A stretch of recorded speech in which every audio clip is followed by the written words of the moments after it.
พวกนั้นเด้พวกคู่แดงเด้โอเวอร์แมนถามมาคู่แดงจังยามใดสิมาดอกคู่แดงก็เลยเนาะคู่แอนเรารับกรรมอยู่จังซี่แหละคู่น้อยเมื่อนั้นแหละได้สุคนบ่ล่ะพวกนั้นเฮ็ดเป็นระบอกกันง่ายบ่มันบ่ได้ยากดอกถ้ามันถิ่มความคิดได้ส่วนมากมันยากเพราะมันความรู้หลายเนาะพวกฟังมาหลายมันสิขาดคะเนดนเดาคำนวณวิจัยวิจารณ์แล้วก็เป็นผู้พิพากษาตัดสินอยู่หั่นแหละเนาะอันนี้ไม่ใช่อันนี้ไม่ถูกว่ะสู้ถูกกูบ่เห็นว่าสู้สิพ้นอิหยังดอกเพื่อความรู้หลายเลยไปเกิดใหม่รู้จักเขาล่ะแบกความรู้ไปเกิดใหม่ดีบ่ดีเกิดในนรกเพื่อหัวความรู้หลายมันสิเอาไปตำหนิครูบาอาจารย์อันนั้นพูดไม่เพราะพูดผิดพูดถูกว่ะเป็นสั่นเด้แต่ของบ่ออกจากหูเหี่ยวว่าท่านใดอยู่ยังมาคุยแต่ออกบางหันว่าท่านใดพูดไม่เพราะก็ว่ากูอีกละบาทนี่กูสิเงินไผอยู่ว่าบาทนี่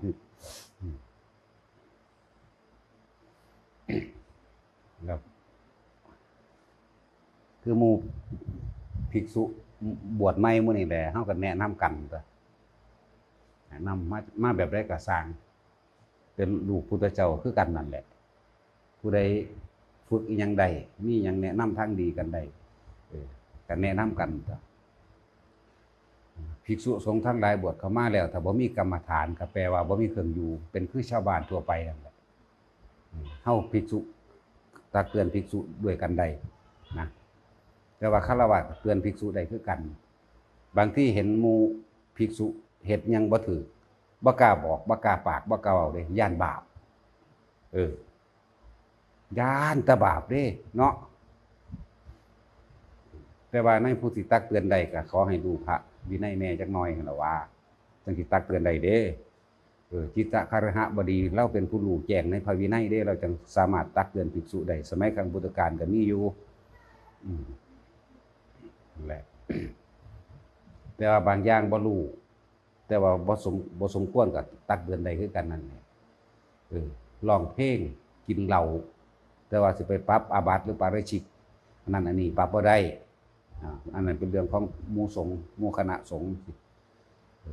อันใดมันบ่สมควรห้องโวกๆเวกๆจังซี่นะอันบ่สมควร หรือกินเหล้าเมายาด่าคนจังซี่นะมันคนละด่ากันเด้กับเฮา มันคนละอย่างกันอยู่บางที่เฮาเห็นหมู่ภิกษุเฮ็ดผิดแล้วก็กล้าเตือนก็บอกไว้เลยว่าอันใดมันสมควรเตือนก็เตือนในคำว่าสมควรบ่ได้เตือนโดยอารมณ์เด้อให้สังเกตแต่ของดีอารมณ์แบบคือมันมีแขกินแหนงแข้งใจกันอยู่แล้วแม้นอีหยังนิดๆหน่อยๆก็ซัดโลดนะบางที่ก็บ่มีแต่ว่าหาเรื่องมาจังซี่นะอันนี้ก็บ่ถูกต้องถ้าเมาเหล้าน้ำตลาดตะลี่หรือว่าหลายๆอย่างที่เห็นนั่นแหละบ่สมควรมันหลายอย่างภิกษุเมาเหล้าจังซี่ปาขึ้นจับศึกโดดเด้เนาะมันบ่ได้ไปขั้นนั้นดอกสมัยพุทธกาลนั่นน่ะพระอันเพิ่นชื่อว่านาคิตะทั้งต่อหน้าต่อตาพระพุทธเจ้าก็ม่วนออกยอกอยู่ เมาเหล้าตอนแรกก็บ่ได้เมาเหล้าดอกบัดนี้มันมีพญานาคไปก่อกวนเวลาทำนามันสิเฮ็ดอันคันนาเขาขาดเฮ็ดให้เดือดร้อนชาวบ้านเดือดร้อนนาคิตะนั่นก็เลยไปปราบพญานาคเป็นได้อภิญญาห้าคือว่านั่นแหละพวกนี้ได้กสิณปราบพญานาคได้แล้วก็นิสัยเก่าเนาะมันบ่ทันได้ถิ่มแล้วว่าพระคุณเจ้าชอบอิหยังมากที่สุดอุ้ยอันน้ำแดงๆคือตีนนกพิราบหันหาว่าซั่นเอากันรหัสนั้นเข้าใจบ่รหัสมันเรา เขาก็ตั้งไว้เฮือนละขัน เพิ่นก็ฟาดมาตั้งเงินหลังแรกซั่นที่พระท่านนี่เบิดย้อนหลงถีบม่วนออกย้อนไปตีนบ้านพอดีพระพุทธเจ้าเสด็จมากับหมู่ภิกษุสงฆ์ โอ้ยเอาบักฮานั่นมาเนี่ยเออหิวปีกเด้พระโมคคัลลาหิวปีกลากมาเลยตลาดไปปูวะลงกลางเดินวัดจากก่อนทิมลงเพื่อก็สอนแบบตั้งแต่กี้เธอเป็นผู้มีฤทธิ์มากสามารถปราบพระเจ้านาคมีฤทธิ์ให้หายพยศได้ตอนนั้นยังมีสติดีอยู่แต่ว่าตอนนี้เธอบ่มีสติแม้แต่ใส่เดือนเธอก็บ่อาจสามารถทำอีหยังได้เลยนั่นภิกษุต้นบัญญัติพวกนี้ก็สั่งสอนเอาที่แบบนี้งูป่างูไตแหมันก็สู่บ่ได้ใส่เดือนมันก็เฮ็ดหยังบ่ได้เบิ่งดูนี่สภาพเอิ้นภิกษุทั้งหลายมาเบิ่งว่าบ่ให้เอาเป็นตัวอย่างเพิ่นก็เลยเว้าเรื่องว่าศีลข้อใดที่มันหนักกว่าหมู่ก็เรียกว่าข้อ5แต่ว่าเพิ่นเทียบซื่อๆดอกเพิ่นเทียบไว้ว่าข้อ5ก็คือข้อเมาเหล้าเราขาดสติเมื่อขาดสติขาดความยังคิดจากห้องจากโห่ก็ห้องคิดจากเต้นจากล่ำก็เต้นคิดจากด่าไผก็ด่าแล้วสุดท้ายแล้วก็ว่าแต่ธรรมดาแล้วถ้าคนผู้นี้เพิ่นนี่ถ้าโมเพิ่นด่าเจ็บแสบเด้อพุทธเจ้าด่าถ้าโมฆะบุรุษผู้นี้นะน่ะมันก็ลูกศิษย์เพิ่นเนาะเพิ่นก็ด่าได้ลูกเพิ่นเนาะถ้าโมฆะบุรุษผู้นี้ยังมีสติอยู่บ่เป็นจังซี่แต่ว่าโมฆะบุรุษผู้นี้เกิดกลายเป็นคนที่บ่มีสติเสียแล้วเพราะว่าฤทธิ์ของเหล้ามันทำลายตามธรรมดาแล้วถ้าเป็นฆราวาสก็ฆ่าเป็ดฆ่าไก่นั่นผิดข้อหนึ่งเห็นบ่ล่ะเมื่อฆ่าเป็ดฆ่าไก่แล้วไปลักของชาวบ้านมาปรุงมาแกงตะไคร้ขิงข่ามะขามจะขอบ่ขอกูไปเอาโลดเนี่ยมันแม่นของเพิ่นเด้เนาะนี่คิดถึงความเป็นจริงเด้อไผก็ดีคือตัดสินนั่นแหละว่าตะเมาเขาแล้วนั่น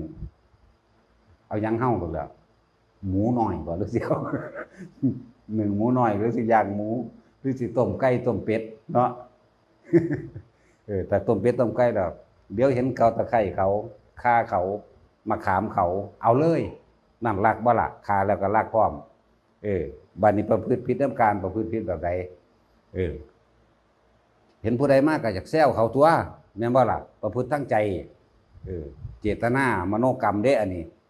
โอ้อีนั่นคักเนาะว่ะเนาะเป็นสัตว์พูดถึงว่ามโนกรรมวันนี้การโกหกเด็กก็โอ้ยโคตรแล้วว่าต้องห่วงเลยขี่คุยโว้โอ้อวดใส่กันเอาไปมาฆ่ากันเห็นบ่ล่ะจังสั้นแล้วมันก็เลยว่าเรานั่นแหละทำลายเฮ็ดให้คนขาดสติเมื่อขาดสติแล้วก็ฆ่าสัตว์ต้มเป็ดต้มไก่หนึ่งหมูน้อยไปละ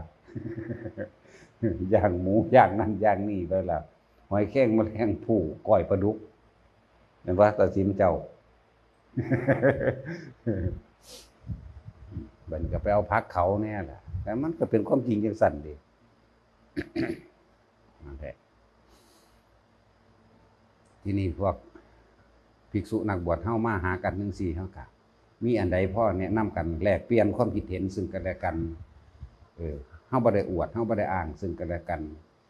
มีความหวังดีเสมอภาคกันผู้ใดบ่เป็นอันหนึ่งก็สอนแนะนำซึ่งกันและกันนั่นเอง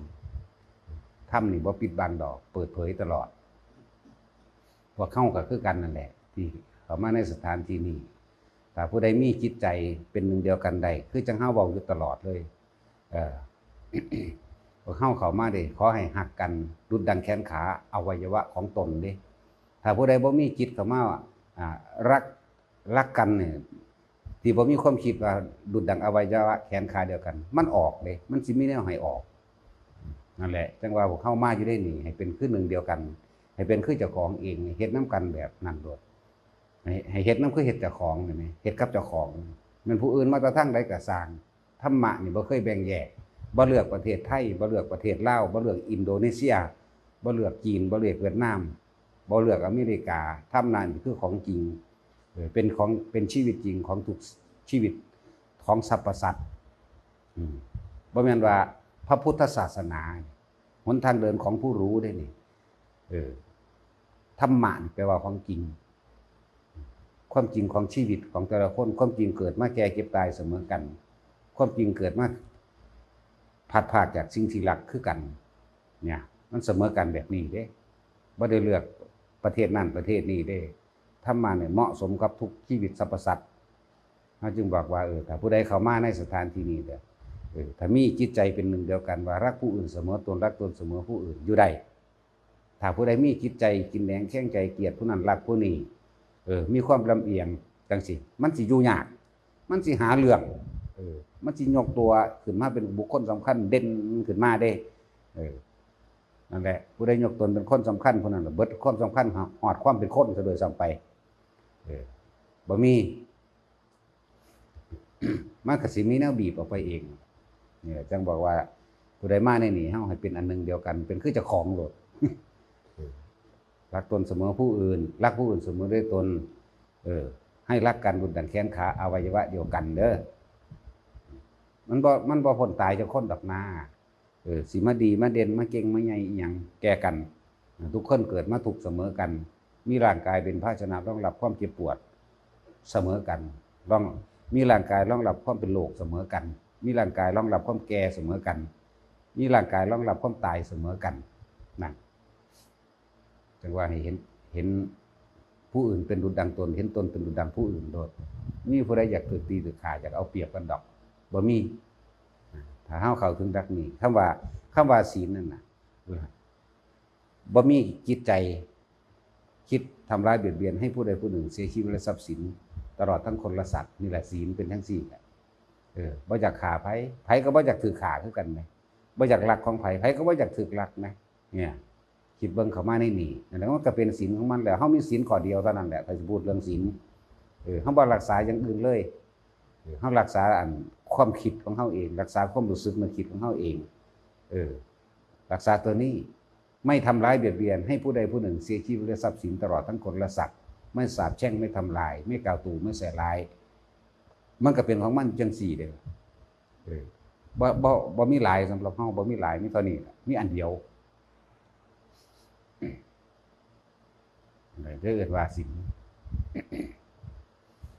สั้นนี่หันมาเรื่องของคำว่ากรรมฐานกรรมแปลว่าการกระทำฐานแปลว่าฐานะเรียกว่าฐานที่ตั้งแห่งการกระทำกรรมฐานนี่ทุกคนที่มาฝึกหัด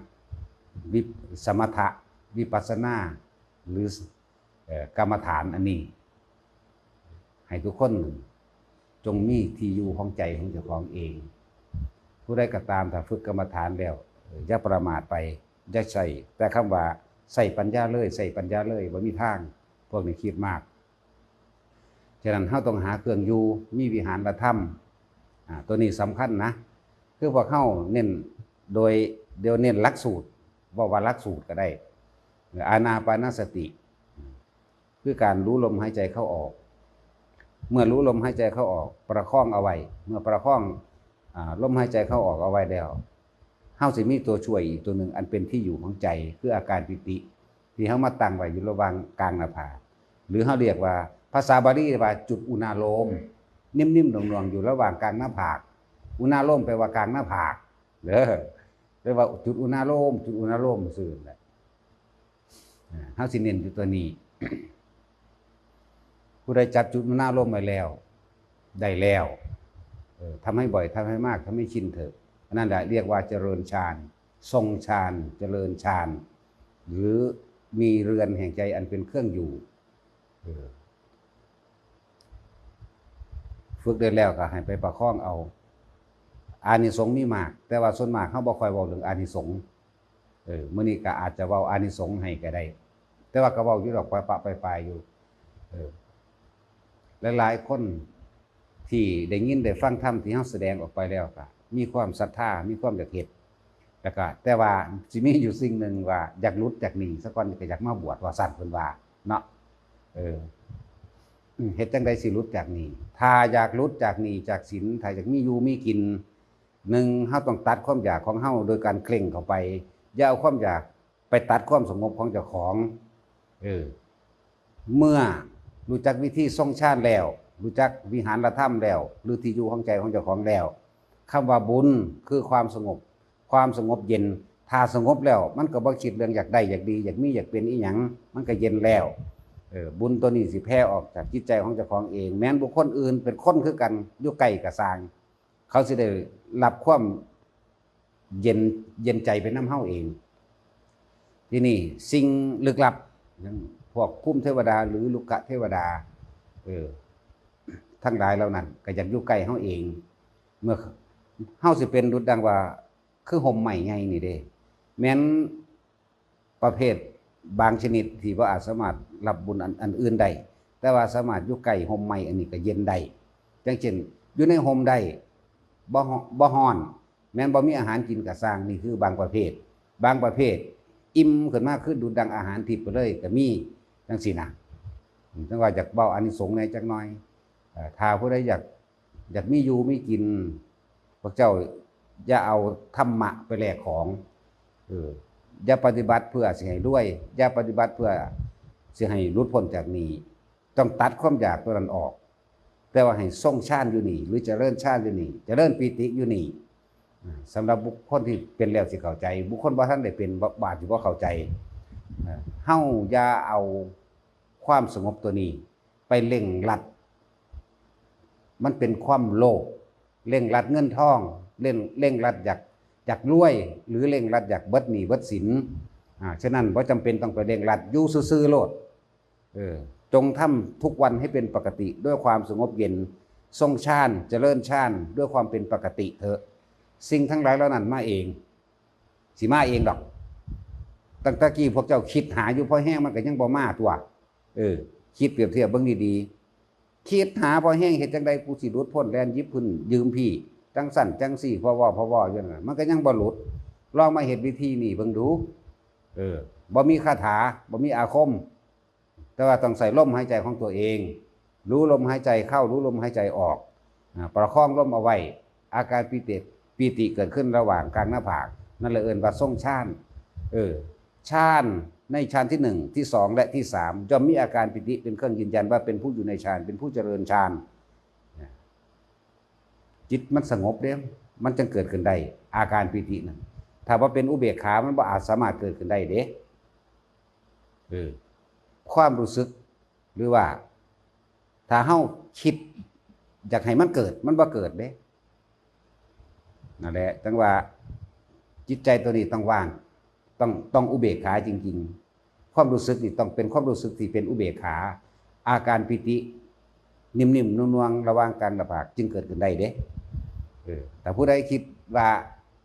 คือจังเฮาอ่านหนังสือมานี่ขุทกายปิติขนพองสยองก้าวกะฮู้อยู่คิดเอาเบิ่งดูมันสิขึ้นเป็นบ่เอาถ้าว่าอาศัยคำว่าอุเบกขาแล้วมันจะเกิดขึ้นเองสิ่งเหล่านี้เกิดขึ้นเองจากความว่างหรือจากความที่เป็นอุเบกขาต่างหากเด้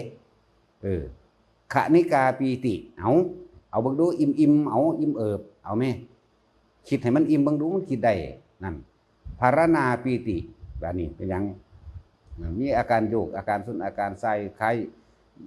นั่งอยู่ในอ่างน้ำนั่นคือนี่คือการอ่านมาได้นี่อิ่มโยกนิ่มๆโยกลึกๆว่ะเอาแม้ถ้าคิดเหตุใดโอกันติกาปิติแสงสว่างเกิดขึ้นนั่นแสงสว่างเกิดขึ้นคล้ายดุจดังฟ้าแลบก็มีโพรงขึ้นเลยทีเดียวก็มีกวัดแกว่งไปมาก็มี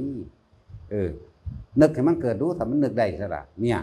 นี่คือความรู้จำมันมีอยู่ในวงแคบๆแค่นั้นหนึ่งเด้พระอุปงคาปีติทำให้กายลอยขึ้นสู่อากาศนั่นถ้าจำได้อ่านได้แล้วทำให้มันขึ้นแบบนึกให้มันลอยเบิ่งก็ดูแต่มันลอยซะละนั่นแหละจังหวะนี่คือความรู้จำที่เขาจำมาแต่ความรู้จริงมากไม่กว้างขวางยิ่งกว่านั้นหาประมาณบ่ได้กว้างขวางอันนี้แต่ว่าปิติ5อย่างมันบ่ล่ะมันบ่แม่นหาเด้มัน10 20อย่างเท่าใดอย่างตั้งเฮาพอมานี่อธิบายบ่เบิดต้องสิอธิบายมือเดียวมันหลายโพดนั่นแหละเดี๋ยวสิเฝ้าถึงอานิสงส์แห่งการทรงฌานเจริญฌานเจริญปิตินะถ้าจิตถ้าเฮาบ่เป็นอุเบกขาบ่เป็นความรู้สึกอันเป็นอุเบกขาจริงๆบ่เกิดเด้อไปดังให้ทุกคนนั่นน่ะประคองลมหายใจตัวเองให้ดีแล้วจับอาการปิติถ้า ถ้าลมหายใจหายไปก็ให้รู้ต่อปีติที่มันเกิดขึ้นระหว่างกลางหน้าผากนะอันนั้นก็เอิ้นว่าตัวนี้สิเป็นตัวเตือนสติเป็นตัวช่วยที่ดีที่สุดเด้ถ้าอาการนิ่มน่วงระหว่างกลางหน้าผากหายไปแสดงว่าเฮ้านั่นคิดรักคนนั้นเกลียดคนนี้นั่นพอใจและไม่พอใจกับบุคคลสัตว์สิ่งของดินฟ้าอากาศอารมณ์เกิดเห็นปะอารมณ์พอใจและไม่พอใจเกิดขึ้นเนี่ยฉะนั้นจังว่าวิธีฝึกของเฮากับสอนกันอยู่ตลอดเนาะกับลมหายใจเด้อเนี่ยใช้ความรู้สึกลมเข้าสำหรับคนที่คิดมากเป็นธรรมดาว่าท่านได้อาจอยู่โดยลำพังโดยการรู้ลมซื่อๆเฮาก็ต้องอาศัยคำบริกรรมคำบริกรรมเป็นเครื่องกำกับความคิดเพื่อไม่ให้คิดถึงสิ่งอื่นก็เลยคิดถึงพุทธานุสตินี่แหละพุทธานุสติคำว่าหายใจเข้าพุทหายใจออกโทพุทโธบ่หักไผบ่สั่งไผดอกบ่ได้คือความคิดอันอื่นความคิดอันอื่นเดี๋ยวก็คิดหาผู้นั้นคิดฮอดเขาผู้นั้นคือบุคคลที่รักบุคคลที่พอใจพอใจเป็นห่วงซ้ำนั่นเกิดอารมณ์ความรู้สึกเห็นบ่ล่ะคิดถึงบุคคลที่เกลียดคิดถึงว่าใส่เขาโลดเนี่ยความรู้สึกมันแสดงออกมามันบ่เป็นอุเบกขาใดเห็นบ่ล่ะฉะนั้นเฮาจึงเอาคำว่าพุทโธเนี่ยเป็นเครื่องกำกับความคิดหรือให้คิดในคิดเดียวนั่นเองหายใจเข้าพุทหายใจออกโทฝึกไปนำเลยพวกอยู่ทางบ้านก็ดีฝึกไปนำสมาธิอันนี้แปลคำว่าสมาธิก่อนผู้มีจิตตั้งมั่นในความสงบอันเป็นอุเบกขาเด้อคำว่าสมาธิแปลว่าจังซี่เฮาต้องมีในความรู้สึกบัดนี้ว่าเฮาเริ่มฝึกใหม่มื่นตาเหลือบตาดูปลายจมูกตัวเองเหลือบตาเบิ่งปลายจมูกมันสิเห็นปลายจมูกล่างๆเห็นข้างขวาชัดกว่าบ่แม่นเห็นข้างซ้ายมันเห็นข้างขวาต้องมองอยู่หั่นแหละ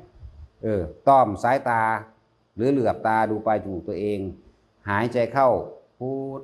โธพุทโธธรรมดาหายใจเข้าพุทหายใจออกโธธรรมดาบ่ต้องไปคิดหยังอีกคำคิดก็มีอยู่แล้วคือคำว่าพุทโธนั่นเองหายใจเข้าคิดพุทหายใจออกคิดโธพุทโธพุทโธกำล้นมาใจอย่าไปคิดให้มันเกิดยังใดๆทั้งสิ้นในขณะที่ปฏิบัติในขณะที่เฮ็ดอยู่นั่นถ้ามันบ่เป็นอุเบกขาจริงๆอาการนิ่มๆหน่วงๆหรือว่าเสียวนิดๆสิบ่เกิดขึ้นระหว่างปลายจมูกและขึ้นหาหน้าผากดอกมันจะแล่นไปสู่ระหว่างกลางคิ้วถ้ามันขึ้นสู่ระหว่างกลางคิ้วแล้วเนี่ยเด้อรับตาลงแย้มปากขึ้นนิดหน่อยสูบลมเข้าลึกๆบัดนี้แต่อาศัยลมลึกก็เก่าบัดนี้สูบลมเข้าลึกๆเต็มปอดแล้วก็ค่อยปล่อยออกแล้วก็ค่อยปล่อยออกแล้วก็สูบลมเข้าลึกๆแล้วค่อยปล่อยออกคำบริกรรมบ่ต้องนึกก็ได้สูบลมเข้าเลยเพราะว่าเฮาสิจับความรู้สึกระหว่างกลางคิ้วคำบริกรรมบ่ต้องนึกหรือผู้ยังถิ่มคำบริกรรมบ่ได้ก็บริกรรมคือเก่าพุทโธพุทโธไปเรื่อย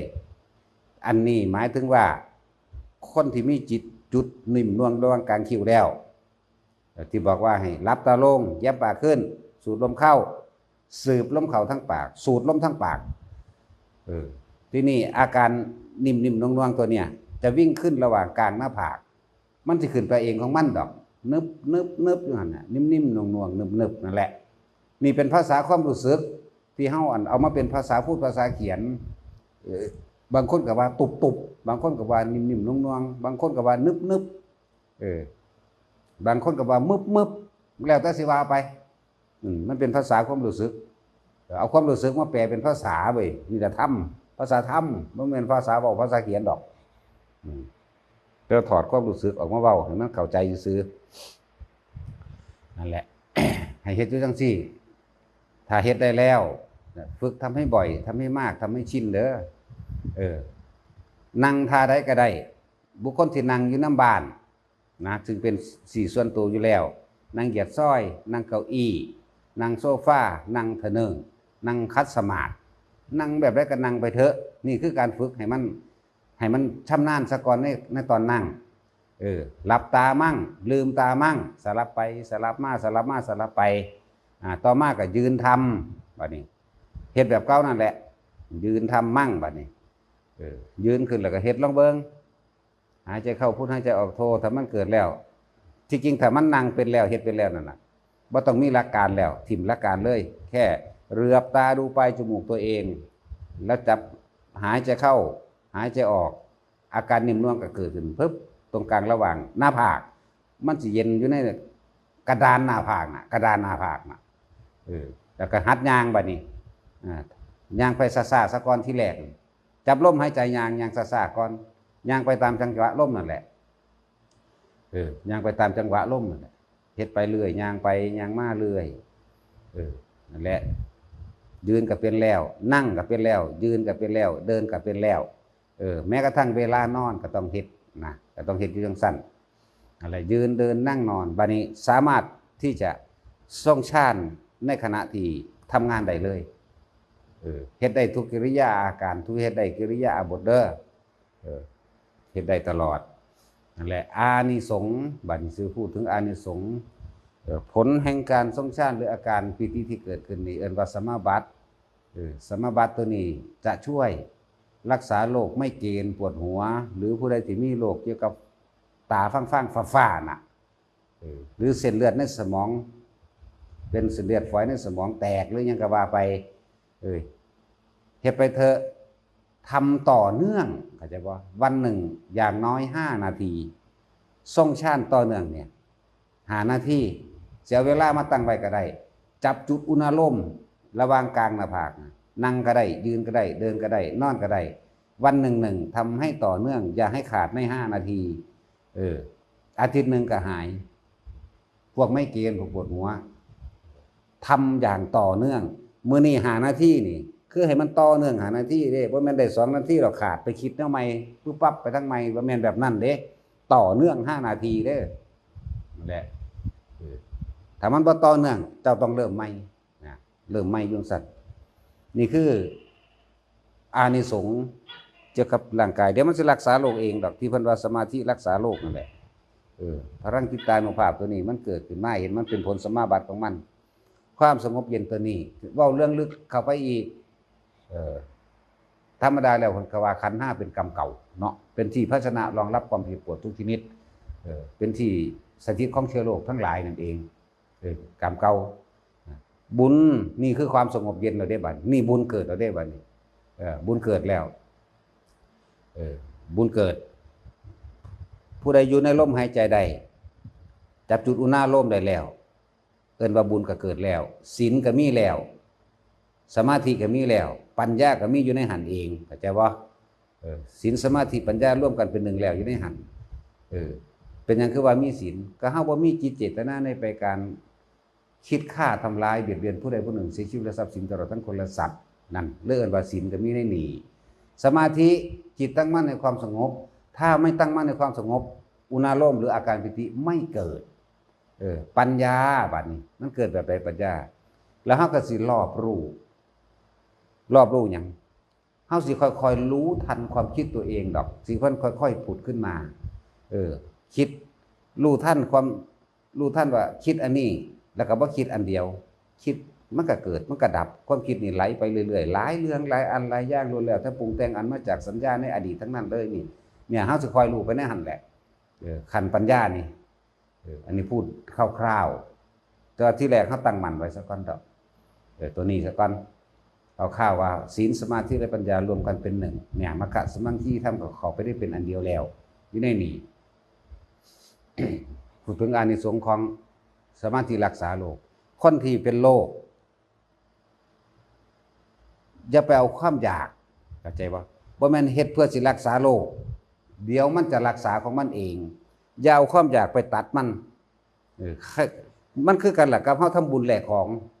อันนี้คือกันจะทำบุญเพื่อรักษาโรคคือจะทำความสงบทำสมาธิตัวนี้เพื่อรักษาโรคจะทำความสงบตัวนี้เพื่อให้รวยเพื่อให้มีเงินเพื่ออีหยังก็ยังบ่ให้มีเพื่อให้จิตตั้งมั่นในความสงบพ่ออยู่แค่นี้อย่างอื่นๆมันสิทำงานของมันเองกลไกของมันเองเป็นเองของมันดอก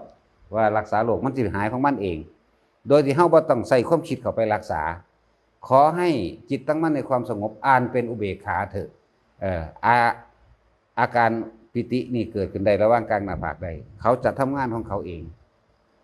อันนี้บ่เป็นหน้าที่ของเฮาหน้าที่ของเฮาแค่รู้ลมเข้าออกครับอยู่ในจุดอุณาโลมนั่นเองมีเท่านี้มันสิเจ็บปวดป่วยในร่างกายในท้องในอกในแข้งในขากะสร้างเขาสิทำงานของเขาเองดอกคนเฮามันมีวิตกไว้แล้วในนั้นน่ะแต่ว่าในขณะที่ปฏิบัติในขณะที่เฮ็ดในขณะที่ทำอยู่นั่นน่ะจะใส่ความคิดเฮ็ดจังไดขากูสิเศร้าเร็วๆนี่คือจะไปใส่ความคิดตัวนี้มันเป็นการตัดทางมันแล้วเอาความโลภมาแลกแล้วนี่เนี่ยให้ว่างให้มันเป็นเด้อ เมื่อจิตตั้งมั่นในความสงบก็ขึ้นชื่อว่าศีลสมาธิและปัญญาเกิดขึ้นแล้วคือว่าบุญเกิดขึ้นแล้วคือกันนั่นแหละบุญคือความสงบเย็นเด้อบุญนะและเป็นประโยชน์มันก็เป็นของมันเองเนี่ยนี่แหละเอิ้นว่ามันเป็นประโยชน์ที่นี่บุคคลที่สามารถทรงฌานได้บุคคลผู้นั้นก็มีศีลได้มันจังขึ้นได้ถ้าบ่มีศีลสมาธิมันขึ้นบ่ได้แล้วเฮาก็เลยอาศัยลมหายใจนี่อานาปานสติรู้ลมเข้ารู้ลมออกแล้วก็เอาอาการปีติที่เฮาเฮ็ดให้มันเกิดขึ้นในระหว่างกลางหน้าผากเนี่ยมาเป็นเครื่องยืนยันว่าเป็นผู้ทรงฌานเป็นผู้เจริญฌานเป็นเครื่องอยู่เป็นวิหารธรรมตัวนี้ความสงบเย็นเกิดขึ้นแล้วเชื่อโลกอย่างต่างๆมันเป็นกรรมเก่าแล้วสิเว้าอีกอย่างนึงว่าเจ้ากรรมนายเวรเขาได้บุญเขาก็เลยอโหสิกรรมให้เฮาเองแล้วเขาก็ถอนตัวออกกูก็ได้น้ำมันหลายอยู่กูไปทั้งดีกว่าเว้ยกูสิมาเครียดแค้นอยู่กับมันจังสั่นจังสี่สิมาเครียดมาแค้นอย่างกับมันเนี่ยมันก็เลยถอยออกแม้นสิบ่ทั้งเบิดแต่ทำให้มากทำให้บ่อยมันก็ค่อยๆทยอยออกคือเฮาค่อยๆใส่หนี้นั่นแหละเป็นหนี้อยู่100,000ใส่ทีละ10 บาท20 บาทไปเรื่อยไหลไปเรื่อยหมื่นแสนพันเป็นเรื่อยมันก็เบิดทั้งตัวนี่แหละบัดนี้การงานต่างๆมันจะเป็นไปเองโดยชอบธรรมการงานการเงินมันสิเป็นไปเองดอกแต่ว่าเราไม่ได้ทำเพื่อที่จะให้ได้เงินมาเด้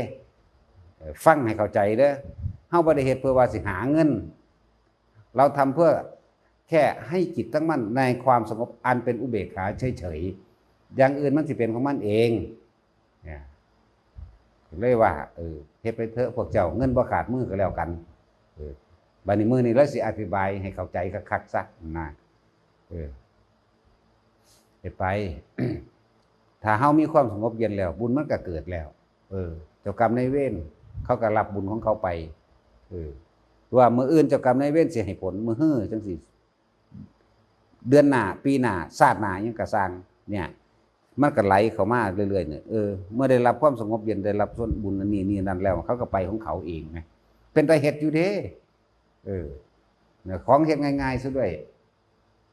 บัดนี้เจ้ากรรมนายเวรไปแล้วมันบ่มีผู้ขวางในการทำมาหากินมันมีผู้ขัดแล้วขัดหน่อยขัดหลายก็คือว่านั่นแหละมันก็ค่อยๆดีไปของมันเองเรื่อยๆว่าการเงินการงานก็มาเองบาปนี่อีกส่วนหนึ่งส่วนที่ดีบัดจังหมู่เทพเทวดาอินทร์พรหมทั้งหลายลูกเทวดาหรือภูมิเทวดาก็ว่าไปเฮาเคลื่อนที่ไปสถานที่ใดความสงบเย็นมันอยู่ในเฮาเองเด้มันบ่แม่นอยู่นำสถานที่มันอยู่ในเฮาเองเฮาไปหม่องใดหม่องหันก็เลยสงบเย็นในหม่องหันแหละคือเฮาย่างไปเฮือนหลังนั้นเฮาเป็นผู้มีจิตใจที่มีธรรมอยู่แล้วนี่ไปบ้านหลังนั้นก็บ่ชวนเขาคุยเรื่องที่กังวลเร่าร้อนนั่นเฮาบ่ได้ชวนเว้าพื้นไผกังวลเร่าร้อนกับไผบ่ได้ยุ่งส่งเสริมให้ผู้ใดทะเลาะเบาะแว้งซึ่งกันและกันเนี่ยนี่เปรียบเทียบให้เห็นง่ายๆว่าคนกับคนคือกันก็เป็นแบบนั้นพวกลึกลับก็คือกันบัดนี้ผู้นี้มาแบบสงบเย็นเปรียบเสมือนว่าห่มไม้ใหญ่มันเคลื่อนที่ไปจังซี่เขาไปใกล้เย็นดีเนาะเนี่ยเขาก็ปกป้องรักษาเฮาเองนั่นแหละอันเกิดจากเฮาเองเด้บ่แม่นผู้อื่นเด้บ่แม่นว่าไปเอิ้นเทวดาพระอินทร์พระพรหมหยังก็สร้างมารักษาเด้บ่แม่นเด้ความสงบเย็นของเฮาเองเกิดจากจิตตั้งมั่นในความสงบอันเป็นอุเบกขาของเฮาเองเด้นั่นพวกนั้นมันก็มาเองคือกันมาเองนั่นแหละหลายๆอย่างที่พวกเฮาบ่เข้าใจกลไกตัวนี้มาเอง บางคนก็อาจสิคิดแย้งแม่นบ่แม่นก็สร้างแล้วทั้งที่มาฟังธรรมอยู่เดี๋ยวนี้หรือผู้ฟังติดตามอยู่เดี๋ยวนี้มันก็เกิดจากความสงบของเฮาเองนี่เด้ล่ะจังมาฟังเนาะเฮาก็บ่ได้เอิ้นผู้ใดมาเด้ล่ะน้อยยายเกี่ยวมาน้ำหูดังข่อยเบิดได้นี่ก็เลยแม่ว่าซั่นข่อยสิไปรับจ้างทางใดข่อยสิไปโฆษณาหยังอยู่ทางใดเนาะข่อยก็รู้แต่ลมหายใจเข้าออกนึงเด้ล่ะ เทียบเอาจริงหรือว่าจริงก็ดีหากบางคนโอ้ยเป็นนั่งสมาธินั้นไม่ได้กินอะไรหรอกว่าสั่นไม่กินก็สร้างสู่แล้วกูก็เห็นสู่หากินกูก็ถูกอยู่คือเก่าอยู่แม่เนาะเขาบ่ได้ไปหาหม้องอื่นเด้ล่ะเขาก็รู้แต่ลมหายใจเขาออกอยู่แค่นี้นึงเด้ล่ะก็เลยบอกว่าทั้งเบิดเนี่ยมันอยู่ในหูดังนั่นแหละคือใจคำใดนั่นแหละมันอยู่ในหูดังคือกันนั่นก็ได้หาเอาในหูดังนี่คิดเปรียบเทียบเอาบาดนี้เปรียบเทียบให้พอแห้งกันล่ะคนผู้นั้นเป็นคนดีเป็นคนมีธรรมเป็นคนมีเมตตาเป็นคนมีความสงบเย็นในตัวเองแล้วไปหาเฮือนใดก็สร้างบ่ได้เว้าเรื่องเดือดร้อนวุ่นวายดอกมักเว้าแต่สิ่งดีๆเฮ็ดให้สงบเว้าเชื่อมต่อประสานสมานมิตรเพื่อให้เกิดความสันตินี่คนกับคนอันลึกลับนั่นน่ะมันทางได้รับมันพวกตาบอดมันไปเห็นซื่อที่มันเป็นแสงสว่างออกระหว่างหนึ่งว่าในตัวของในออกระหว่างกลางใจของบุคคลคนนั้นออกว่าหนึ่งคุณผลสมาบัติเหล่านี้สามารถรักษาบ่ให้เกิดอันตรายกับร่างกายเขาได้แม้อันตรายจะเกิดขึ้นรถชนกันปิ้งผู้นี้บ่เป็นอย่างเลยอย่างที่น่ะนั่นแหละนี่คืออานิสงส์ของมันอานิสงส์มันหลายเด้เกิดจากจิตตั้งมั่นในความสงบของเฮาเองเด้บ่ได้เกิดจากผู้ใดมาเด้มันเข้ามาเองดอกอันพวกมาบ่มาก็สร้างหิแม่มันก็ยังว่าอยู่เด้สัตว์ว่ามาตลอดจังซี่ก็คือยังมาอยู่เนี่ยเป็นจังซั่นแต่ว่าเฮาบ่ไปขอร้องเฮาบ่ได้ไปอ้อนวอนกับผู้ใดเฮาอยู่ในใจของเฮาเองนะอยู่ในลมหายใจของเฮาเองเฮาหาเครื่องอยู่ของเฮาเองวิหารธรรมก็คือการเจริญฌานนี่เอง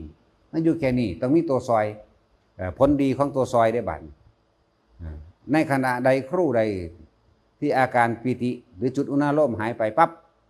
ในขณะนั้นครู่นั้นเราไปคิดถึงบุคคลผู้อื่นสัตว์อื่นสิ่งของอื่นดินฟ้าอากาศเรื่องราวต่างๆเราไปเกิดอารมณ์ความรู้สึกพอใจและไม่พอใจกับอันอื่นๆแล้วนั่นถ้าบ่อุเบกขามันสิอยู่ได้บ่มันบ่อยู่เด้แสดงว่ามันไปมีอารมณ์พอใจแล้วบ่พอใจกับอันอื่นแล้วเด้สิ่งเหล่านี้ต้องเกิดขึ้นจากความตั้งมั่นของมันเด้เกิดเองอีกเพราะว่าเฮารักษาลมเข้าออกนั่นเองเนี่ยเขาไม่ต้องไปอีกอย่างดอกเขามีหน้าที่รู้อยู่ตรงนี้แหละรู้อยู่ในลมหายใจเข้าออกแค่นั้นนั่นแหละ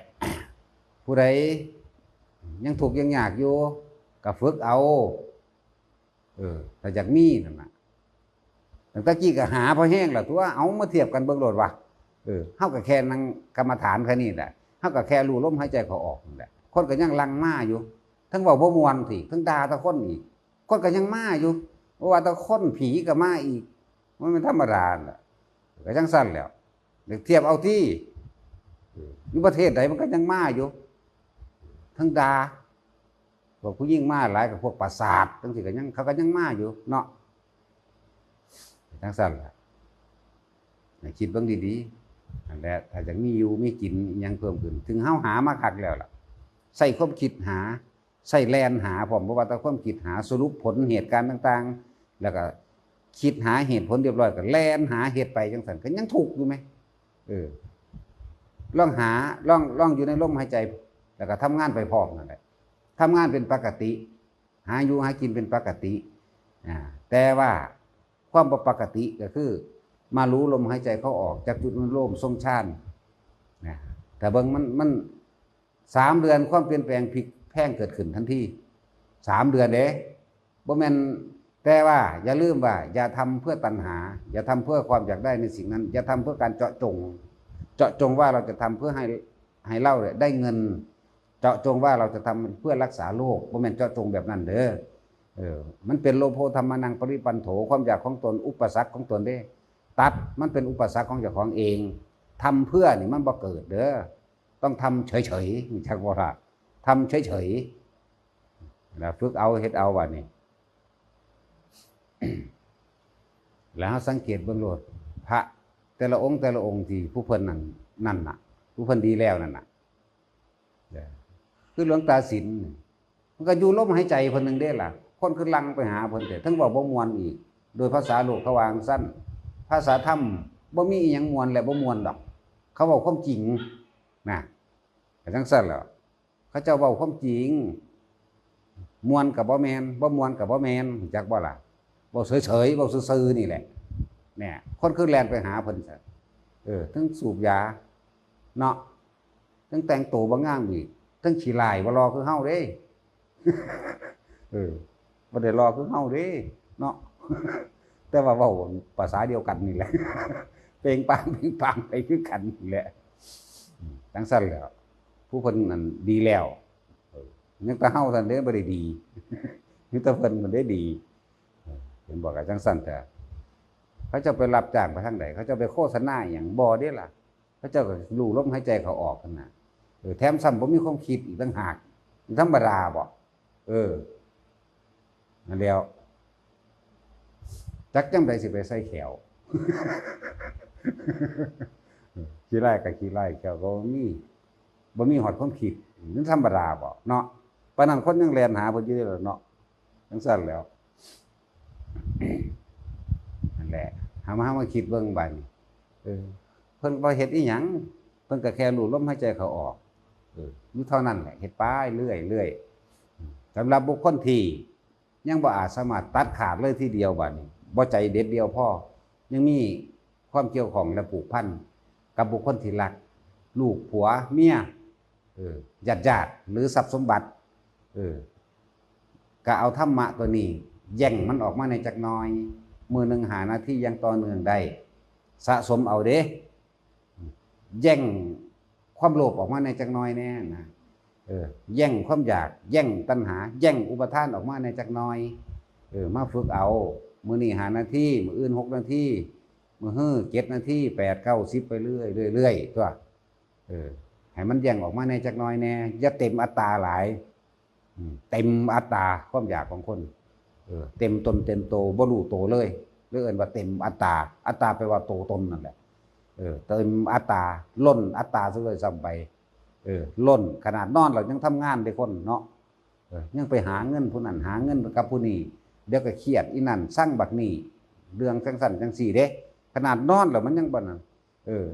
ถ้าเข้าใจว่าเจ้าของบ่มีเวลาเฮ็ดบาดนอนแหมมันยังเห็นหุงไปเฮ็ดงานอยู่บ่คนเดี๋ยวนี้มันสิบ่เลิกงานบ่แต่ว่าทำงานก็ดีเนาะเฮ็ดบาดนอนกลับมานอนแล้วนี่อยู่เฮือนแล้วนี่จะเฮ็ดทั้งที่นอนหลายงานนั่นน่ะมันเข้าใจว่าบุแล้วเข้าใจว่าขุดบอกยกกุนอยู่บ่แปลว่าจังซั่นเด้แต่ว่าเฮ็ดบาดนอนนั่นน่ะนอนคิดเรื่องนั้นนอนคิดเรื่องนี้นอนหงายกายหน้าผากยันพุ่นพลิกพี่นั่นนะนั่นเลยเฮ็ดบาดนอนนั่นน่ะ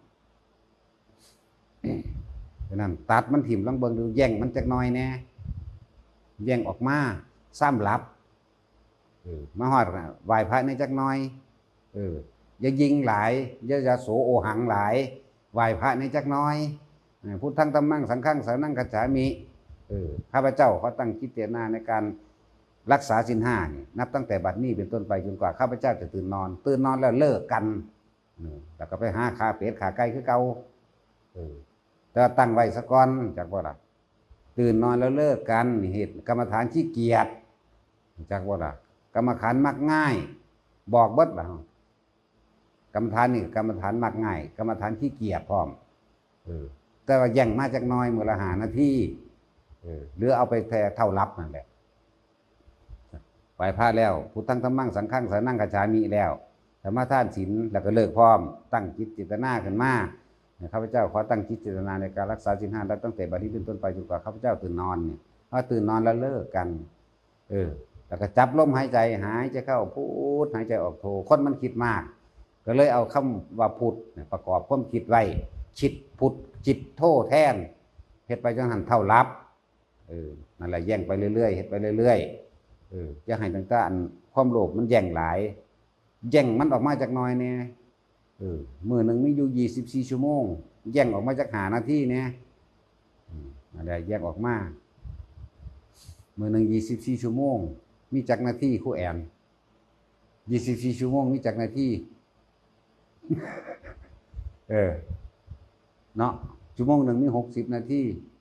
ก็60คูณ24ตัวทองสูบคูณบัก24ใช่ไหมมีเท่าไหร่นาที24 1เป็น24 22เป็น48ไล่ไปตัวนั้นเว้ยเนาะโอ้ยคู่นี่สิศูนย์สักคู่ซะหน่อย เฮาก็ชื่อบ่ได้หรอกว่าแต่จะต้องทาหายเขาซื่อนั่นแหละแย่งออกมาจาก5นาทีมื้อนึง24ชั่วโมงชั่วโมงนึงมี60นาทีเอา60คูณ24เบิ่งมันเป็นจักนาทีคิดเบิ่งดูมันไกลกันอยู่บ่ล่ะบัดนี้ก็เลยว่าแย่งออกมาในจักน้อยบัดนี้นักภาวนาบัดนี้เว้าเจาะจงนักภาวนา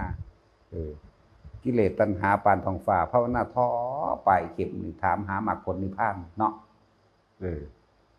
อันพวกว่าแย่งมาจากน้อยคือเหลียวบ่เห็นเด้แย่งนั้นแม่จากน้อยอันพวกนั้นคือเหลียวบ่เห็นเลยไปบัดนี้สำหรับนักภาวนาเฮ็ดอีหยังก้องแกงเขาจะไปคิดเอาเด้วิปัสสนูไปเบิดได้นั่นน่ะคิดว่าเจ้าของรู้นั่นน่ะพวกบ้าพวกคิดว่าเจ้าของรู้นี่มันคนละเรื่องกันเด้อคิดว่ารู้เต็มอัตตานี่จักว่าล่ะคำว่าเต็มอัตตามันยังเกิดตายอยู่ได้นั่นคำว่าเต็มอัตตาคิดว่ารู้ว่าคิดมันยังพอมีสติยับยั้งอยู่ได้นี่รู้ว่าคิดก็นี่โอ้มึงคิดไปแบบนี้เนาะมันก็หาวิธีหยุดคิดตัวคิดว่ารู้กับรู้ว่าคิดมันคนละอย่างอันนี้เอาพวกนักวิปัสสนามั่งสนุมั่งคิดว่ารู้เต็มอัตตาเลยคิดว่าเจ้าของรู้จังซั่นจังซี่คิดว่าเขาอยากสอนคนเด้โอ้ยมาพี่มาฟังธรรมก่อนควักมือเอาเขาแลนนำไปสอนเขามันแม่นอีหลีเด้มันแต่จากหัวเด้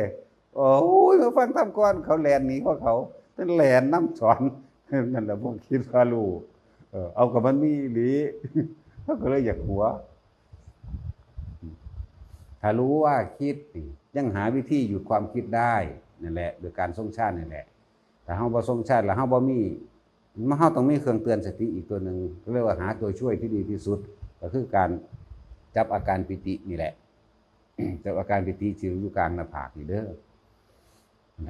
อันนี้สงส์หรือผลพลอยได้ในการทรงฌานจะบอกแล้วนะคือส่วนที่ลึกเข้าไปก็นั่นอีกมีอีกบุคคลที่ทรงฌานแม้วันหนึ่งเพียงแค่5นาทีแม้เขาจะเอ่ยว่าเป็นผู้แตกกายทำลายด้วยอาการหลงสติแต่ผลอานิสงส์แห่งฌานของเขานั้นย่อมส่งถึงพรหมโลกเรียกตายนอกฌาน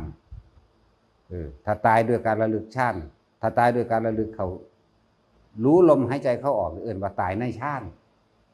ลมหายใจเข้าออกคอยดับปึ๊บเป็นอนาคามีเลยเนี่ยบัดนี้ตายนอกฌานเพราะอาการความเจ็บปวดบางคนความตายนั่นน่ะบางคนก็เจ็บปวดเด้มันคือฉีกเนื้อออกจากกระดูกเฮาเด้มันก็ธรรมดาเด้เว้ยตอนตายตกนรกนั่นน่ะมันคือดึงแหวกหน้าอกออกฉีกหนังออกบ่แม่นหนังมั้ยฉีกเนื้อออกจากกระดูกเฮานี่มันแตกออกมันก็ธรรมดาเด้แต่คือจังมีหยังควักเข้าไปในกลางอกแล้วแหวกออกคือเฮาแหกอกไก่นี่มั้ยมันธรรมดาก็โอดโอยดิ้นรนแล้วก็สูญทั้งดาไปพร้อมเลยพุ่นหลุดปุดลงไปพุ่นเลยปุดไปใส่ปุดไปตกอยู่ในอันตอนมันหลุดไปตอนนั้นมันลงไปคือลงไปใส่คือสิเทาแหมแต่ว่าฮ้อนเป็นไฟเด้พุ่นพัวแล้วก็ห้องโอดโอยอยู่หั่นนั่นแหละหลุดไปจังซั่นเสร็จสิ้นจากนั้นแต่ก็ขึ้นมาถูกขังอยู่ในห้องเป็นอ่างน้ำหินดอกเขาก็ปล่อยน้ำมันก็พุดขึ้นมาเองดอกเนี่ยหลุดออกมาจากหันแล้วก็กินขี้ไก่เดือนน้อยๆเป็นก้อนกุลูเด้โดยเฮาเอาสัตว์นี่ไปล่อเอาเหยื่ออีกสัตว์นี่เอาสัตว์นี่ไปล่อเห็นบ่เป็นธรรมดาบอกความโหดเหี้ยมของคนเฮาใส่เดือนนี่มันก็สัตว์อยู่แล้วมันก็คนอยู่ผู้นึงคือกันเฮาไปจิ้มปากมันก็ดิ้นท้องแดงอยู่หั่นปลาก็มากินอีกเนี่ยบาดเจ้าของได้ไปกินเองมันรู้ทั้งรู้ว่ามันบ่อยากกินแต่ว่ามือมันกัดหยุมกินอยู่ไหมกินเราคือยางใส่เดือนออกเมือกกันน่ะแตกออกน้ำหูดังแตกออกตาแตกออกหูแลนขึ้นทั้งสมองเข่ากระดานหน้าผากซักดื้นตายอีกลุกขึ้นมาอีกทั้งลู่นี่แต่ว่าจกกินอีกนี่นะมันเป็นขึ้นมาเอาเองของมันเด้บ่มีไผบังคับเด้แต่ของนั้นได้เฮ็ดเอาเองน่ะนี่ตายตกนรกจักเว้าแล้วมันอย่างนี้เลยมันตกเอาเองเว้ยบ่ได้ฟังไผมาเด้มันตายเอาเองน่ะ 3-4 เทื่อแล้วตายเทื่อสุดท้ายนี่บ่จะขึ้นมาพ่อใหญ่ศิลป์พ่อใหญ่หานี่เอาข่อยไปปัวขึ้นมาเป็นหยังบุตายสุดท้ายมัน เสยสบายมากจักว่าล่ะฮอดบ่เจ็บนั่นแหละอานิสงส์ของการทรงฌานมันบ่เจ็บดอกเฮ็ดเอา ถ้าคนบ่เจ็บแล้วสติมันก็นิ่งกว่ากันเด้คนสิตายบ่เจ็บรู้อยู่ในลมหายใจเขาออกรู้ลมหายใจเขาออกบ่ได้คิดหยังได้อันว่ารู้ลมหายใจเขาออกมีแต่รู้ซื่อๆนี่ความรู้สึกนี่แค่อยู่กับลมนั่นเองอันนึงมันรู้มันอยู่นอกกายเด้มันบ่ได้อยู่ในนี่ดอกอันนึงมันเป็นการทำงานของขันธ์อันนี้วิญญาณขันธ์มันรู้เนี่ยรู้นี่รู้ลมเขาออกมันรู้ตัวนี้สัมผัสนี่เป็นวิญญาณขันธ์ต่างหากอันตัวนั้นมันมีวิญญาณแล้วจักว่าอันตัวรู้ตัวนั้นมันเป็นรู้อยู่นอกกายบ่แห้งแล้วมันเบิ่งเขาพาร่างกายนั่นน่ะมันฮ้อนจากหัวพุ่นนักเดียมเนี่ยวิญญาณขันธ์นักเดียมหัวหยอกกับเขาเสยอยู่ธรรมดาบ่จังซั่นฝึกเอาทุกคนฝึกได้ทั้งนั้นแหละคนตาบอดก็ฝึกได้คนหูหนวกก็ฝึกได้คนพิการแขนขาก็ฝึกได้ทุกคนมีความรู้สึกเสมอกันแม่นตาสิบ่เห็นสีเขียวเหลืองแดงแต่ว่ามีความรู้สึกร้อนหนาวได้คือกันโกรธได้เหมือนกันเกลียดได้เหมือนกันคนหูหนวกบ่ยินก็สร้างบัดนี้ก็มีอารมณ์อันเดียวกันพอใจและไม่พอใจได้เหมือนกันฝึกได้ทั้งเบิดนั่นแหละแล้วก็บ่มีผู้หญิงบ่มีผู้ชายซ้ำถ้าคนที่ฝึกแล้วถ้าผู้สิบรรลุธรรมแล้วน่ะโสดาสกิทาคาบ่มีผู้หญิงบ่มีผู้ชายดอกมันเป็นสมมุติอันนึงซื่อดอกแต่ว่าถ้าสิ้นความเป็นคนทั้งเบิดเลยมันก็คือพระอรหันต์ตำราเพิ่นว่าเฮาก็บ่รู้จักว่าจักเป็นผู้จังใดพระอรหันต์ก็เลยครับผู้สิ้นกิเลสเพิ่นว่านั่นแหละถ้าผู้ใดอยากรู้จักนั่นให้หันเข้ามาในหูดังเจ้าของสำหรับพวกว่าอยากหลุดพ้นจากหนี้เด้อไปฝึกเอาอยากหลุดพ้นจากหนี้อยากหลุดพ้นจากความเจ็บปวดป่วยในร่างกายเฮ็ดเอาอยากหลุดพ้นจากวัฏสงสารก็เฮ็ดเอาสติปัฏฐาน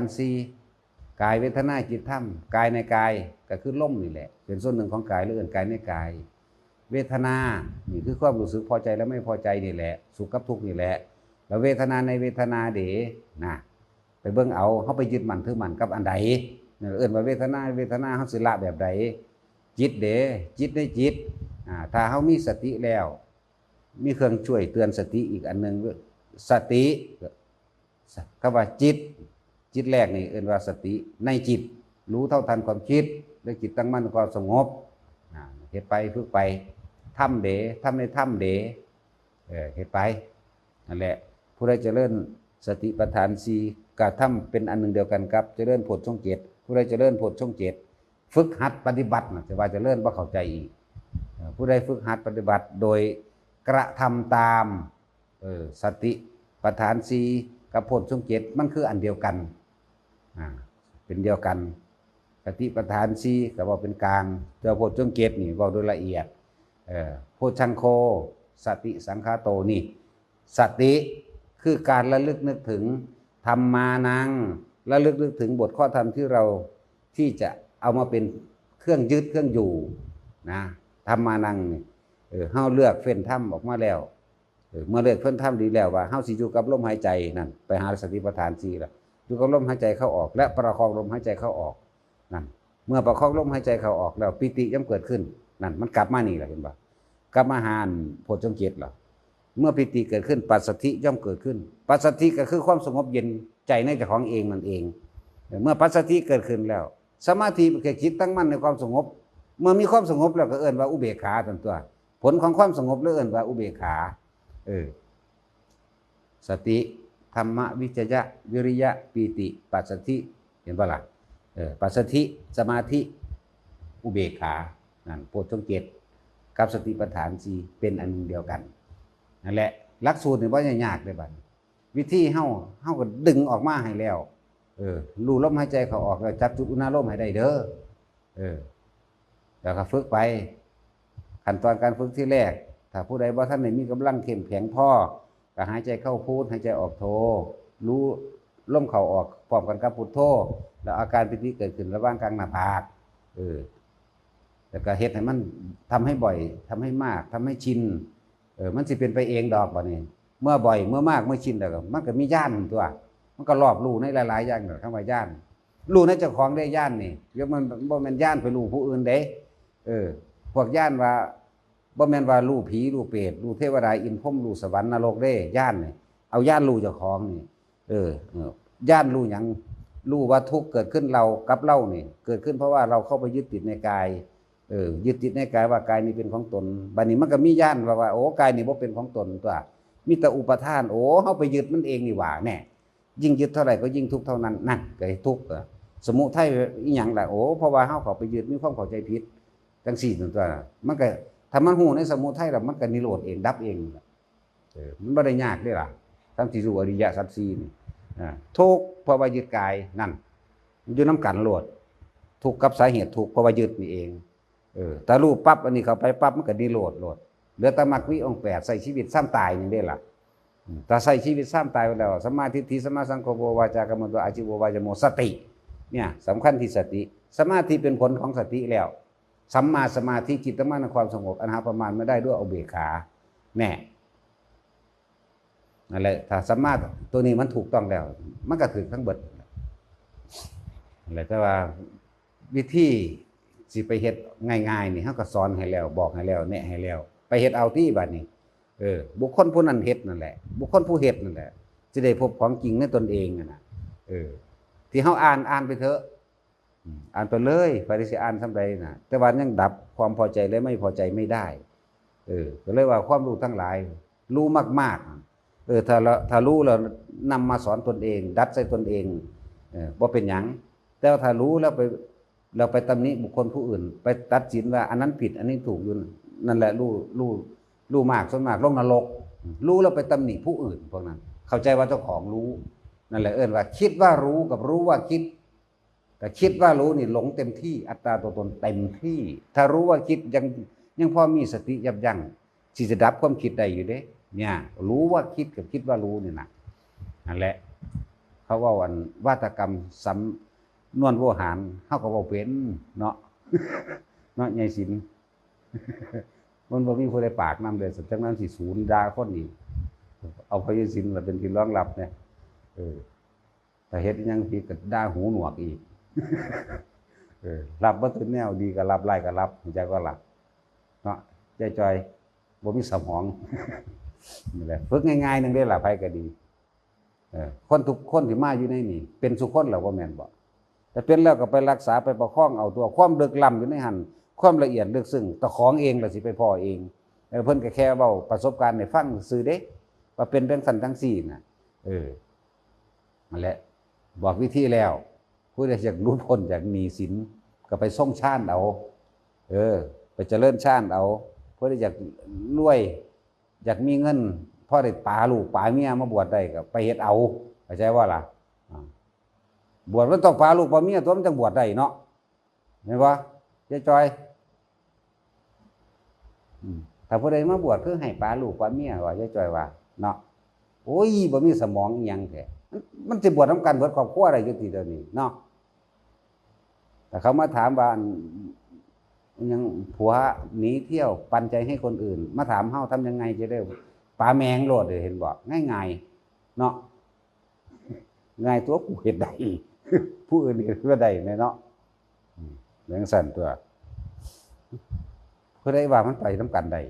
พระนิพพานก็ไปผู้เดียวตัวจังซั่นแหละคือพวกมาถามบางคนมาปฏิบัติธรรมเพื่อสิเอาผัวคืนว่าซั่นเบ้าก็ไปหามันพุ่นโลดแล่นไปกลุ่มข้อมันอยู่พุ่นจะมาปฏิบัติจะเอาผัวคืน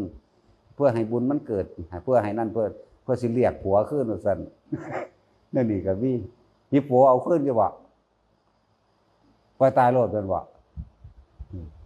หังบ่ตายจักเทื่อหังเหนียวด่าเท่าใดก็ว่าสะทกสะท้านเนาะเพราะว่ายังหูหนวกด่าเราเสยทั้งแต่ศูนย์อยู่ผู้เดียวได้บัดนี้ตั้งแต่เขาบ่ฮู้ยินตาซินเสยโอ้ยเรื่องกูศูนย์คักก็ว่าเด้ศูนย์ตัวแต่ของศูนย์อยู่ผู้เดียวแต่ของปรุงเอาอยู่ผู้เดียวทั้งนี้หูหนวกบ่ฮู้ยินผลดีของหูหนวกก็ดีอยู่เด้เนาะสั่นนั่นแหละบอกหลายอะไรอย่างแล้วผู้ใดตายในอานาปานสติรู้ลมเข้ารู้ลมออก คนที่มีโอกาสได้ป่วยค่อยๆนอนตายนั่นน่ะจับลมหายใจได้แต่ว่าคนที่บ่มีโอกาสได้ป่วยตายรถชนตายนี่เฮ็ดจังไดล่ะพวกเจ้าก็ส่งชาญไปตัวถึงยิ่งตายบ่รถชนตายบ่ลมขุมอีปูหัวฟาดพื้นตายบ่เหยียบน้ำตายบ่จังซี่ก็แล้วแต่ล่ะตัวนั้นในขณะนั้นพวกเจ้าอาจจะลงเริ่มสติบ่นึกถึงองค์ชาญในขณะที่ตายมีความเจ็บปวดก็มาลั่นไว้จังซี่หลงเริ่มสติแต่ว่าผลของการส่งชาญในแต่ละมือที่ส่งไปสู่พรหมโลกเองมันสิมีแนวกระซิบดอกตอนที่มันกำลังเคลื่อนที่ไปจุติจิตน่ะมันจะไปของมันเองดอกเพราะว่าอย่างผลที่ตัวเองทำไว้เองเด้บ่มีผู้ใดพาไปเด้บ่มีผู้ใดพาไปแต่ของเฮ็ดเองแต่ของไปเองคือหลายๆคนที่ทำบุญไว้หลายๆเคยสร้างโบสถ์สร้างวิหารสร้างวัดสร้างว่ามังหันมังนีหลายบัดนี้แต่ว่าบ่ค่อยไปนึกถึงมันบ่ไปนึกถึงบุญที่เจ้าของเคยเฮ็ดไว้จังซี่ไปนึกถึงแต่บุคคลที่เป็นตาสั่งแหมตายแล้วมันไปนรกรู้จักอยู่บ่แบบนี้ปรับจิตใจใหม่มาทรงชาญไว้ปรับใหม่บัดนี้เฮ็ดบุญเท่าใดล้านเอาไปมาเลยโอ้ยมันเฮ็ดบุญหลายๆแล้วสิไปนรกมันบ่คุ้มค่ากันเด้ขึ้นอยู่กับตัวใดเอาขึ้นอยู่กับตัวใจเด้อขึ้นอยู่กับตัวความคิดของเฮานั่นแหละบ่ได้ขึ้นกับตัวอื่นคือเฮาเฮ็ดอันนี้หน้าอันนี้เฮือนใจเฮาสั่งไปเฮือนก็ไปเฮือนใจเฮาสั่งไปหน้าก็ไปหน้าแต่ในใจมันสั่งหาเรื่องบ่เป็นนั่นคือบ่ควบคุมใจหน้าเจ้าของก็มีเฮือนเจ้าของก็มีแต่ว่าไปคิดถึงบุคคลที่น่าเกลียดนี่แหมมันเป็นหยังจังเป็นจังซั่นเป็นนั่นคือบ่ดึงขึ้นมาเป็นหยังจังไปหาเฮือนผู้อื่นบ้านผู้อื่นนั่นบ้านเจ้าของมีคือบุญที่เคยทำไปแล้วนั่นเองบ้านเจ้าของมีหน้าแต่ของมีคือหน้าบุญเจ้าของนั่นแหละมันมีอยู่แล้วแต่ว่าไปคิดถึงบุคคลที่น่าเกลียดนั่นแหละมันเสียที่เด้นั่นดังนั้นดึงตัวของกลับขึ้นมาสู่ลมหายใจควบคุมความคิดโดยการอยู่ในลมหายใจแล้วก็เอาตัวช่วยอีกตัวหนึ่งก็คือว่าอาการปิติหรือจุดอารมณ์ที่เฮาว่ามาเนี่ยอยู่ซ้ำนี้เอาสมาทาน